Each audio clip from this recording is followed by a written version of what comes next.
Home sweet hello movie की शुरुआत में हम एक खुशहाल फैमिली को देखते हैं जिसमें हस्बैंड डॉन जो काफी सीधा इंसान था और उसकी वाइफ मोना थी। साथ ही उनके दो बच्चे एलिसन और एंड्रू होते हैं। हमें पता चलता है कि मोना बहुत ही डिसिप्लिन औरत है। उसने सारी जिंदगी प्लान कर रखी थी, जैसे अपने परिवार के डाइट से लेकर हस्बैंड के नए कपड़े पहनने तक, और अगर कोई चीज गलत हो जाए तो उसे काफी गुस्सा आता था। खैर मोना और डॉन की पर्सनल लाइफ कुछ ज्यादा अच्छी नहीं थी, क्योंकि मोना का मानना था कि हर एक चीज टाइम टेबल के अनुसार होनी चाहिए। इवन मेकआउट का भी टाइम टेबल रहता है। डॉन मोना के नेचर से काफी ज्यादा परेशान था, लेकिन वो कुछ नहीं कर सकता था, क्योंकि ये जो भी आलीशान घर है वो दरअसल मोना के कारण ही है। मोना काफी रिच होती है और डॉन ने उससे शादी की थी। डॉन एक बहुत ही बड़े फर्नीचर के स्टोर को मैनेज करता था, जो कि मोना के पेरेंट्स ने फंड किया था, और मोना उसकी ऑनर है, इसीलिए डॉन काफी चुप रहता था। अब एक दिन हम देखते हैं कि जब डॉन स्टोर पर होता है तो वो अपने एक नए एम्प्लॉय को रिक्रूट करना चाहता था, जहां पर डस्टी नाम की एक लड़की आती है। डस्टी काफी बबली स्वभाव की होती है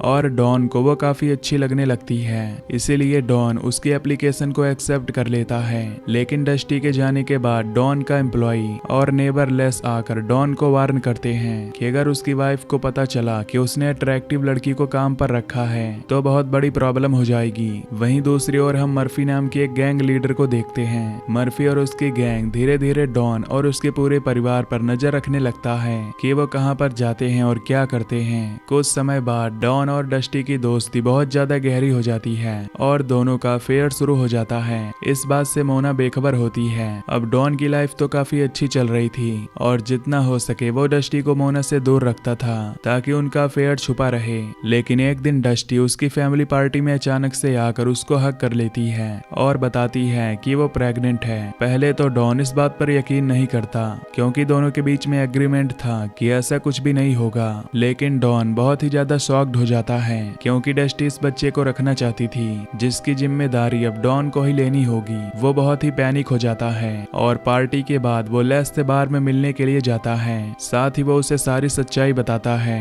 जिस पर लेस उसे सजेशन देता है कि तुम्हें डस्टी को थोड़े पैसे देने चाहिए, शायद वो पैसे लेकर यहाँ से चली जाए। उसी शाम को हम देखते हैं कि डस्टी और कोई नहीं बल्कि मर्फी की गर्लफ्रेंड है। ये सारा प्लान मर्फी का था ताकि वो डॉन को फंसाए। अब डॉन लेस की सलाह मानता है और डस्टी को बुलाकर उसे $3000 ऑफर करता है और यहाँ से हमेशा के लिए जाने के लिए कहता है। लेकिन डस्टी को ये बात पसंद नहीं आती। वो बताती है कि वो डॉन से सच में प्यार करती है, इसीलिए डॉन पूरी तरीके से फंस जाता है। उसे समझ नहीं आता कि अब वो क्या करे, और उसे सबसे ज्यादा डर मोना का था कि वो क्या सोचेगी, क्योंकि अगर डिवोर्स हुआ तो वो अपने बच्चों से अलग नहीं होना चाहता। अगले सीन में हम देखते हैं कि डस्टी आकर मर्फी से इसके बारे में डिस्कस करती है और बताती है कि हमें $3000 मिल रहे हैं। लेकिन मर्फी मना करता है और कहता है कि डॉन से इस बार $25000 की मांग करना। और इस तरह अगली बार डस्टी आकर डॉन को बताती है कि वो हमेशा के लिए उसकी जिंदगी से चली जाएगी, लेकिन उसे $25000 चाहिए। ये सुनकर डॉन परेशान हो जाता है, क्योंकि उसके पास इतने पैसे नहीं हैं। थोड़ा सोचने के बाद वो फैसला करता है कि वो मोना को ये सच्चाई बता देगा। इसीलिए उसी रात काफी हिम्मत जुटाकर डरते हुए वो मोना के पास आता है और आखिरकार वो उसे सच बताने लगता है। लेकिन मोना बहुत ही शांत होती है। डॉन उसका शांत रूप देखकर काफी खुश होता है, क्योंकि उसे पता नहीं था कि ये तूफान के पहले की शांति है। इसके बाद वो डॉन से पूछती है कि क्या तुम अभी भी मुझसे प्यार करते हो। ये सुनकर डॉन खुश होता है और कहता है कि हाँ, मैं तुमसे और अपने बच्चों से बहुत प्यार करता हूँ, प्लीज मुझसे अलग मत होना। ये सुनते ही मोना को उसकी कमजोरी पता चल जाती है और वो अपने असली रूप में आकर काफी गुस्से में उसे मारने लगती है। वो उसे बताती है और याद दिलाती है कि कैसे उसने और उसके पेरेंट्स ने डॉन की काफी मदद की है। वो डॉन के साथ काफी आर्ग्यूमेंट करती है और फाइनली उसे बताती है कि अब हमें कैसे भी करके डस्टी को मारना होगा। ये बात सुनते ही डॉन थोड़ा हैरान हो जाता है। वो कहता है कि नहीं, उसे पैसे देकर भगा देते हैं और हमें उसे मारने की कोई जरूरत नहीं है। जिस पर मोना कहती है कि नहीं, जो भी मेरे परिवार के ऊपर उंगली उठाएगा मैं उसे मार दूंगी। यानी धीरे धीरे मोना की साइको साइड बाहर आ रही थी। अगले दिन डस्टी वापस से डॉन को कॉल करती है और 20,000 कैश मांगती है, जिसे मोना और डॉन दोनों एक्सेप्ट कर लेते हैं और उसे अपने ऑफिस बुलाते हैं, जहां पर मोना प्लान करती है कि डस्टी को कैसे मारना है। लेकिन डॉन उससे वापस रिक्वेस्ट करता है कि मुझे इन सब में नहीं पड़ना है, ये सही बात नहीं है। पर मोना उसकी बात पर गुस्सा होकर उसे दो चॉइस देती है, या तो डिवोर्स ले लो और अपने बच्चों को भूल जाओ, या फिर वो मोना की मदद करे डस्टी को मारने के लिए। वैसे तो वो शांत स्वभाव का था, लेकिन अब उसे अपने परिवार से दूर नहीं जाना था, इसीलिए ना चाहते हुए भी वो मोना के प्लान में शामिल हो जाता है। थोड़े समय के बाद डस्टी ऑफिस में आती है, जहाँ पर डॉन उसकी ड्रिंक में एक दवाई मिलाता है। तभी दवाई का असर होना शुरू हो जाता है और देखते ही देखते डस्टी वहाँ पर बेहोश हो जाती है। तभी वहाँ पर मोना आती है, जो डॉन को डस्टी को कार की डिग्गी में भरने के लिए कहती है। जिसके बाद ये लोग घर पहुँचते हैं और वहाँ पर डस्टी को होश आने लगता है, जिसे देखकर डॉन फ्रीक आउट हो जाता है। लेकिन इन सब में मोना को बहुत ही मजा आ रहा था, इसी वजह से वो जोर जोर से हंसने लगती है। इसके बाद वो डॉन को उसका हैमर लाने के लिए कहती है। अब वो हैमर लाकर मोना को दे देता है, लेकिन मोना यहाँ पर ये कहती है कि ये सब कुछ डॉन को ही करना है, मैं सब कुछ नहीं करने वाली हूँ। डॉन बहुत ही डर जाता है। यहाँ पर वो डस्टी को मारने की काफी कोशिश करता है, लेकिन वो उसे मार नहीं पाता। अब मोना डॉन को ऐसे देखकर परेशान हो जाती है। मोना को इन सब में मजा आ रहा था, जिसके बाद वो उसके बॉडी पर काफी सारे वार करती है। ये देखकर डॉन काफी हैरान था, क्योंकि उसे पता नहीं था कि उसकी वाइफ इन सब चीजों को एंजॉय करती है। जिसके बाद वो एक चेनसॉ लाकर उसकी बॉडी को काटने लगती है। डॉन डस्टी को ऐसे टुकड़े होते नहीं देख सकता, इसलिए वो बाथरूम में जाकर उल्टी करने लगता है। उसने सपने में भी नहीं सोचा था कि मोना एक साइकोपैथ है। वहीं दूसरी ओर मोना सारी बॉडी काटने के बाद उसे ठिकाने लगा देती है और सारा घर क्लीन कर देती है। वहीं अब डस्टी को गायब हुए कुछ दिन बीत चुके थे।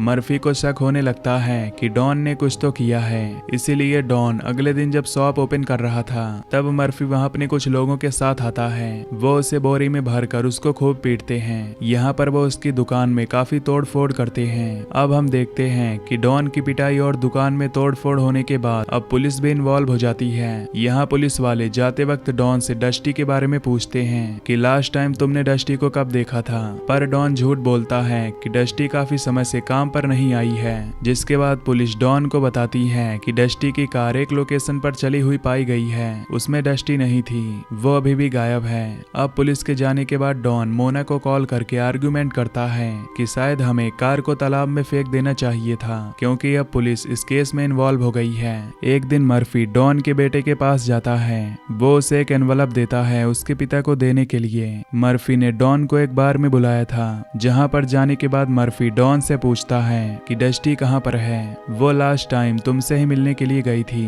लेकिन डॉन यहाँ पर फिर से झूठ बोलता है कि मैंने उसे $20,000 कैश में दिए थे, उसके बाद शायद वो खुद तुम्हें छोड़कर चली गई। तो अब यहाँ पर मर्फी खुद डॉन से वापस $20,000 मांगता है, क्योंकि उसे पैसे नहीं मिले। वो उसे धमकी देता है कि अगर उसे पैसे नहीं मिले तो उसका पूरा परिवार खत्म हो जाएगा। लेकिन उसे क्या पता था कि एक खतरनाक साइको उन्हीं के घर में मौजूद थी। डॉन घर जाकर ये सारी बात डरते हुए मोना को बताता है, लेकिन मोना को तो मानो अब और भी ज्यादा मजा आ रहा था। मोना उसकी बोरिंग सी जिंदगी में कुछ नया करना चाहती थी, इसीलिए वो एक बार फिर से प्लान करती है और जहाँ पर डस्टी की बॉडी छुपाई हुई थी उसे डॉन को वापस निकालने के लिए कहती है। डॉन न चाहते हुए भी डस्टी के सर और एक हाथ को निकालता है। अब प्लान के अनुसार मोना और डॉन मर्फी के घर चले जाते हैं ताकि मोना डस्टी की बॉडी को उसके फ्रिज में रख सके। लेकिन तभी वहाँ पर मर्फी का एक साथी आ जाता है, जिसे मोना बेरहमी से मार डालती है। जिसके बाद वो डस्टी का सर और एक हाथ उसके फ्रिज में रख देती है। लेकिन मर्फी का आदमी मरने से पहले उसे कॉल करके बता देता है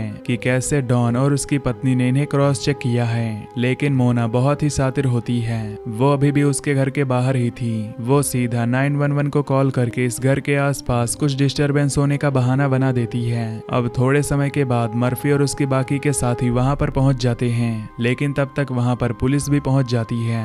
समय रहते मर्फी घर के नीचे से भाग जाता है, जबकि दूसरी ओर डॉन मोना से बहुत ही ज्यादा डरा हुआ था। और एक दिन दोनों बात कर रहे थे कि तभी वो मोना से उसके बचपन के बारे में पूछता है कि उसका बचपन कैसा था। शायद मोना के बचपन में कुछ तो ट्रेजेडी हुई थी, जिसके कारण वो आज ऐसी हो गई है। लेकिन जब डॉन उससे सवाल करता है तब वो बहुत ही ज्यादा गुस्सा हो जाती है और इमोशनल भी हो जाती है। वो कहती है कि मेरे पेरेंट्स ने कभी भी मुझे हर्ट नहीं किया। लेकिन अगले ही पल उसका पूरा स्वभाव बदल जाता है और वो डॉन को धमकी देकर कहती है कि अगर वापस से ऐसा सवाल किया तो डॉन को भी वो डस्टी की तरह मार देगी। बेचारा डॉन ये बात सुनकर बहुत ही ज्यादा डर गया था, लेकिन अब उसे फोर्सफुली हमेशा के लिए मोना के साथ रहना था, वरना मोना या या तो उसे मार सकती थी या फिर पुलिस के हवाले कर सकती थी। अगले ही दिन इनके घर पुलिस आती है और वो डॉन को बताती है कि उसकी एक एम्प्लॉय यानी डस्टी का मर्डर हो गया है, जो कि एक गैंग मेंबर ने किया है। पुलिस फिर से डॉन से सवाल करती है कि वो डस्टी को इतने सारे पैसे क्यों दिया करता था, जिससे अब ना चाहते हुए भी डॉन को अपने अफेयर के बारे में पुलिस को बताना पड़ता है और वो पुलिस से रिक्वेस्ट करता है कि प्लीज ये बात किसी को मत बताना, वरना मेरी वाइफ मुझे मार डालेगी।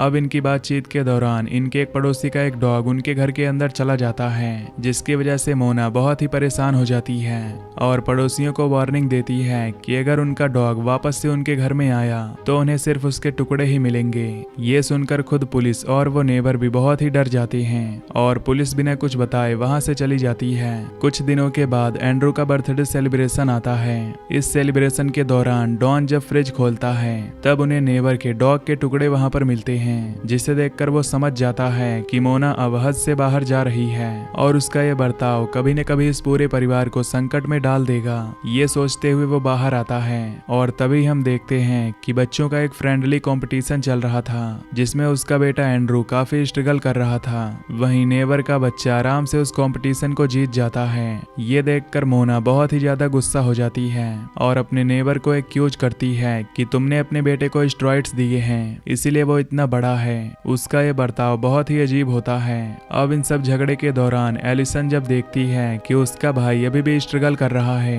तो वो गुस्से से एंड्रू के हाथ से स्टिक लेती है और खुद उसे तोड़ देती है। अब मोना इस चीज को देखकर काफी खुश होती है और वो उसे काफी प्यार करती है। उधर डॉन भी दूर से ये सब कुछ देख रहा होता है और उसे समझ आ जाता है कि मोना के साथ आखिरकार बचपन में क्या हुआ था। अपने पेरेंट्स के अप्रूवल के कारण वो एक कॉम्पिटिंग लड़की बन गई थी, जिसके चलते वो सही गलत का अंतर भूल गई। उसे बस नंबर 1 आना था ताकि उसके पेरेंट्स उसे एक्सेप्ट करें और अब वो सेम चीज एलिसन के साथ कर रही है, यानी कि एलिसन भी शायद बड़ी होकर मोना जैसे ही बनेगी। उधर एंड्रू बहुत ही ज्यादा उदास होता है। खैर अब डॉन भी एक प्लान बनाता है और गैराज के साइड के जितने भी लाइट्स होती हैं वो कट करके एक इलेक्ट्रिक शॉर्ट सर्किट क्रिएट करता है, जिसमें से स्पार्क क्रिएट होने लगता है। फिर वो किचन में जाकर गैस के सिलेंडर के वॉल को खोल देता है ताकि सारी गैस गैराज में जा सके, जिसके बाद वो बाहर आकर मोना को गैराज के फ्रिज से बीफ लाने के लिए कहता है। अब मोना गैराज के अंदर आती है और जैसे ही लाइट का बल्ब ऑन करती है वहां पर एक स्पार्क होता है और अगले ही पल हम देखते हैं कि गैराज में बहुत ही बड़ा धमाका हो जाता है, जिसमें वहीं पर मोना की मौत हो जाती है। डॉन पोकर फेस बनाकर बाहर आता है और इस तरह डॉन मोना के जाल से बाहर निकल जाता है।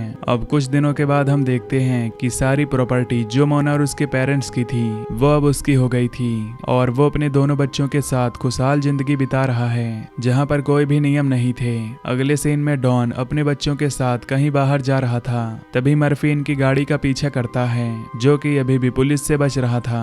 और कहानी खत्म होते होते हम 2 गोलियों की आवाज सुनते हैं, यानी कि मर्फी ने अंत में डॉन को भी मार दिया है, जिसके साथ ये कहानी यहीं पर खत्म हो जाती है। तो मैं मिलता हूँ आपसे नेक्स्ट वीडियो में। Till then take care, love you, bye bye.